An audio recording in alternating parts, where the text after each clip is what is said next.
Bonjour à tous, bienvenue dans ce nouvel épisode dans lequel on va parler écriture, et plus précisément on va parler des personnages. Vous le savez parce que je vous le répète souvent, les personnages sont vraiment essentiels, indispensables à une histoire, puisque ce sont eux qui portent l'histoire, qui portent l'intrigue, qui portent le roman. Et s'ils sont ratés, si on les a mal travaillés, mal conçus, mal imaginés, ça peut faire décrocher le lecteur et finalement le faire interrompre sa lecture, le faire abandonner son roman. Les personnages, c'est vraiment ce qui va marquer le lecteur, ce qui va créer l'émotion, ce qui va faire qu'il va ressentir de la sympathie, de l'empathie, qu'il va peut-être même s'identifier à eux, donc ils sont vraiment très importants. Les créer, ce n'est pas toujours évident, surtout quand on débute bien sûr, et vous avez sûrement lu, écouté, entendu des conseils un peu partout sur les personnages. D'ailleurs, il y a beaucoup de conseils qui reviennent et qui sont corrects, de bons conseils, donc on les répète forcément, on les trouve un petit peu partout. Mais parfois, il faut aussi aller un petit peu plus loin. Ce qui est important selon moi pour créer un bon personnage, un personnage complexe, intéressant et complet, c'est cette espèce de mise en situation. C'est-à-dire, imaginez vraiment le personnage, dans sa vie de tous les jours, pourquoi pas, son passé, mais aussi dans certaines situations précises. C'est-à-dire qu'on le met en situation pour voir comment il va réagir, ça permet d'apprendre à le connaître. Évidemment, le principal outil dont on va vous parler, c'est la fiche personnage. Je pense que si vous suivez les épisodes, vous savez déjà ce que j'en pense, je suis pas fan de la fiche personnage. D'ailleurs, personnellement, je ne la remplis pas, en tout cas pas telle qu'elle. Moi, je remplis des cartes mentales en fonction de mon histoire et en fonction de ce que je vais avoir besoin pour mon histoire. Remplir les cases d'une fiche personnage, ça n'a aucun intérêt pour moi. Je pense que c'est s'obliger à remplir des cases, à trouver des informations, à remplir des détails qui vont peut-être même être complètement inutiles pour l'histoire, et qui ne vont finalement pas nous aider à connaître le personnage, puisque c'est ça qui est important. Il faut connaître son personnage. Donc la fiche personnage, ça peut être un point de départ, ça peut aider à tracer certains traits de la personnalité ou du physique du personnage, mais c'est largement insuffisant. L'époque où on ne faisait que remplir une fiche personnage point barre, c'est bien insuffisant, elle est révolue, il faut aller plus loin. Alors j'ai déjà partagé un épisode de podcast en mai, c'est l'épisode 121, sur les 3 questions qu'on devrait poser à son personnage pour le créer. Donc en fait, l'épisode d'aujourd'hui et cet épisode-là se complètent finalement pour créer le personnage. Ce sont des questions indispensables pour créer un bon personnage, en lien avec l'intrigue et en lien avec son roman. Mais aujourd'hui, j'avais envie de vous partager 7 outils qui vont vous aider à caractériser le personnage. Puisque c'est pas suffisant de le connaître et de le créer, il faut qu'il ait une vraie personnalité. Il faut qu'il soit complet. Au-delà d'avoir un passé, des faiblesses, un objectif, une motivation, tout ça c'est très important. Il faut aussi qu'on le connaisse lui. Qu'est-ce qu'il aime, qu'est-ce qu'il n'aime pas, comment est-ce qu'il se comporte, comment sont ses relations. Et remplir la fiche personnage quand on sait pas poser beaucoup de questions sur justement ce personnage, c'est parfois pas facile. Quelles sont ses relations avec ses amis? Là comme ça, peut-être qu'on n'arrivera pas à en parler, parce qu'on n'a pas assez creusé son personnage. Alors évidemment, il faut prendre le temps de penser à lui, il faut prendre le temps de le connaître, avant sa préparation et pendant sa préparation, mais il y a des outils qui peuvent nous aider. Premier outil, j'en ai déjà beaucoup parlé, j'en ai aussi parlé dans les formations de rêve d'auteur, ce sont les questions de situation et de personnalité. Les questions de situation, je l'ai dit, c'est mettre son personnage en situation. Si par exemple 2 voitures ont un accident devant lui, qu'est-ce qu'il va faire? Si quelqu'un tombe dans la rue à ses côtés, qu'est-ce qu'il fait? Si quelqu'un vient lui demander de l'aide ou quelqu'un l'appelle en pleine nuit parce qu'il est tombé en panne, qu'est-ce qu'il fait? C'est imaginer la réaction de ce personnage en fonction de chaque situation, parce que chaque personne dans la vie de tous les jours étant différente, on ne réagit pas tous de la même manière. Certains vont paniquer, certains vont venir aider, certains vont détourner le regard, voilà, ça dépend de la situation, et ça dépend de la personne. Eh bien dans le roman, les personnages c'est la même chose. Ils ne vont pas tous réagir de la même manière. Alors dans certains cas, peut-être que 2 personnages peuvent avoir des similitudes, bien sûr, ça peut arriver. Mais pour bien creuser son personnage, on doit se demander, lui, dans telle situation, comment est-ce qu'il réagirait. Et pour que ce soit intéressant, il faut évidemment utiliser plusieurs situations, même si elles n'ont pas de lien avec le roman qu'on veut écrire, c'est pas grave, le but c'est de le connaître bien au-delà de l'histoire. Donc, on crée 10 situations, et puis on réfléchit à comment ce personnage-là réagirait dans chacune de ces situations. Deuxième élément, ce sont les questions de personnalité. C'est un petit peu le même genre, sauf que là, ça a vraiment trait à la personnalité, c'est-à-dire on va dire les goûts, les envies, les peurs, les objectifs d'une personnage d'une manière générale dans sa vie. Sur le site Rêve d'auteur, dans la bibliothèque privée, pour tous ceux qui sont abonnés à la newsletter, vous avez le mot de passe en bas de chacune des newsletters. Vous avez un questionnaire de personnalité, il y a 30 questions à poser à son personnage, et ce qui est intéressant, c'est par exemple de le faire sous forme d'interview. Imaginez vraiment que le personnage répond à quelqu'un, à vous, à un journaliste, à n'importe qui, comme si c'était une interview. Donc par exemple, on lui demande quel défaut détestes-tu le plus, quel est ton souvenir le plus marquant, quels sont tes rêves, quel genre de musique aimes-tu, quelle est ta plus grande réussite, quelle est ta plus grande déception, etc. etc.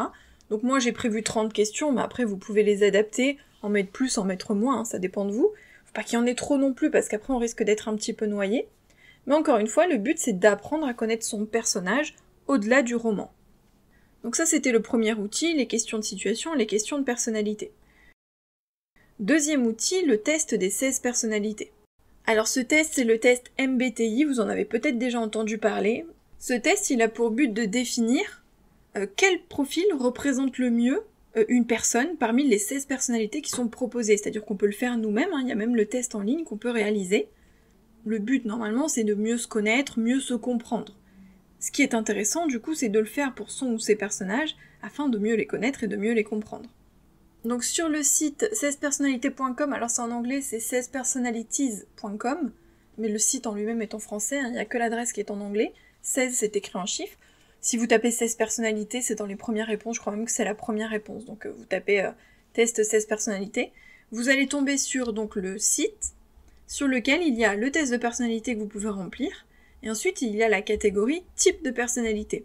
Et chaque catégorie est expliquée.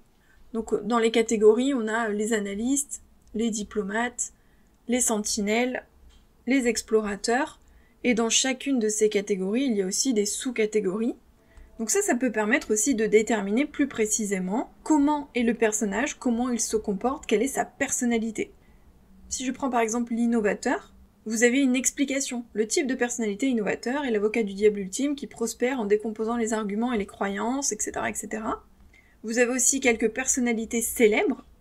Et si vous allez fouiner, alors là sur le site après, si vous voulez en savoir plus, il faut payer, mais si vous allez fouiner sur internet, en fonction du résultat, vous pouvez parfaitement trouver le détail des personnalités pour en savoir un petit peu plus. Troisième outil, c'est la biographie, voire le synopsis. La biographie, c'est simplement se mettre dans la peau de son personnage et faire en sorte qu'il écrive sa biographie, donc son histoire, sa vie. Pourquoi pas même aller plus loin, ses rêves, ses envies, ses objectifs, une espèce de journal intime, vous pouvez parfaitement aller plus loin. Le but, c'est de bien le connaître à travers ses yeux à lui. Donc, c'est-à-dire comment il a vécu, quel est son passé, quelle est sa vie, quelles sont ses faiblesses, quels sont ses rêves, quelles sont ses peurs. Et il peut même, si vous en êtes déjà là, si vous avez déjà une idée de votre histoire, écrire le synopsis de l'histoire de son point de vue. Comment se déroule l'histoire, qu'est-ce qui va se passer, comment lui il la vit, à travers ses propres mots. Quatrième outil, alors c'est deux outils, c'est le questionnaire de Proust, et le portrait chinois. Alors le portrait chinois, je pense que tout le monde connaît puisque c'est quelque chose qu'on utilisait beaucoup quand on était plus jeune, et je pense qu'on l'utilise encore aujourd'hui, c'est si j'étais une couleur, je saurais, si j'étais un objet, je saurais, si j'étais un animal, je saurais, etc. Donc faire remplir le portrait chinois à son personnage, ça peut être un point de départ, parce qu'en général le portrait chinois il est pas très très détaillé, mais ça peut permettre d'en apprendre un petit peu plus, notamment sur ses goûts. Le questionnaire de Proust, c'est la même idée. C'est par exemple la couleur que je préfère, la fleur que j'aime, mon occupation préférée, la qualité que je préfère chez un homme, mon principal défaut. Donc là aussi, il y a toute une liste qu'on peut faire remplir à son personnage pour apprendre à le connaître. Cinquième outil, ce sont les nuages de mots. Les nuages de mots, je sais pas si vous en avez déjà vu, c'est mettre plein de mots comme ça sur une page, quelque part ça forme un nuage, on peut le faire aussi sous forme de carte mentale. C'est mettre tous les mots, tous les adjectifs, tous les qualificatifs, même tous les noms, tous les verbes, pourquoi pas, qui nous viennent quand on pense à son personnage. Il peut être par exemple colérique, il peut être égoïste, il peut être généreux. On peut mettre des mots aussi de choses qu'il aime ou non, par exemple sa voiture, s'il est un fan de voiture, la mécanique, les cocktails, s'il sait faire des cocktails, enfin voilà. Tous les mots vraiment, tout, mais en vrac, tous les mots qui viennent à propos de son personnage. Après on peut faire des catégories bien sûr, tout ce qu'il aime, faire un nuage de mots, sa personnalité, faire un nuage de mots et ainsi de suite, on peut faire des catégories. Mais je pense que la première étape, ce qui est pas mal, c'est de faire un nuage mélangé, avec tout ce qui vient, pour laisser vraiment libre cours à son imagination, à son esprit, et pour creuser, pour pas se limiter dans des catégories. Et ensuite, pourquoi pas faire des sous-catégories si jamais on a trop de mots. Mais je pense que la première étape, c'est vraiment de laisser libre cours à son imagination et de mettre tous les mots qui nous viennent en lien avec le personnage. 6e outil, c'est la liste des 10 choses. C'est une liste de 10 choses à savoir sur le personnage. Ça peut être par rapport à ses études, par rapport à son passé, par rapport à son enfance, par rapport à ses goûts, par rapport à son présent. Imaginons, X adore cuisiner, il aurait aimé être cuisinier professionnel dans sa vie, mais il n'a pas pu. Voilà, c'est une chose à savoir. X adore voyager, il a déjà visité tel pays et tel pays. Voilà, c'est 10 choses à savoir sur son personnage, 10 choses qui peuvent être drôles, originales, anecdotiques, importantes. Vraiment, ça peut être très, très vaste. On peut même faire, oui, justement, des anecdotes, des choses qui lui sont arrivées, qu'on pourra peut-être intégrer dans son roman. Ça veut pas dire qu'on va tout utiliser, hein, même dans tout ce que je vous ai dit jusqu'à maintenant. Ça veut pas dire qu'on va tout utiliser. Le but, c'est de connaître son personnage, nous, en tant qu'auteur.